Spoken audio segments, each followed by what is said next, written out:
இலந்தை இலைய என்ன வகையில நம்ம எடுத்துக்க முடியும்?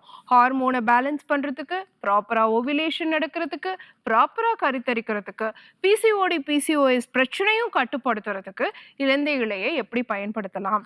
ஸோ ஒரு கைப்பிடி அளவு இலந்தை இலைய பீரியட்ஸ் ஆன ஃபர்ஸ்ட் 10 டேஸும் காலையில எம்டி ஸ்டொமக்ல கொஞ்சமா சீரகத்தோடு சேர்த்து, கொஞ்சமா மிளகும் சேர்த்து, இப்போ ஒரு மிளகு பொடி வந்து ஒரு 2 சிட்டிகை, ஒரு 1/4 ஸ்பூன் சீரகம், இலந்தை இலை வந்து ஒரு கைப்பிடி சேர்த்து ஒரு தண்ணி போட்டு கொதிக்க வச்சு, கஷாயம் மாரி 2 டம்ளர் விட்டு 1/2 கிளாஸா அத சுண்ட வச்சு வடிகட்டி, பீரியட்ஸ் ஆன முதல் நாள்ல இருந்து 10 நாட்கள் அந்த ஃபாலிகுலர் ஃபேஸ் அப்படின்னு நம்ம சொல்றோம் இல்லைங்களா? அந்த காலகட்டத்தில காலையில வெறும் வயித்துல தொடர்ச்சியா பெண் குழந்தைங்களுக்கு குடுத்துட்டே வரலாம்.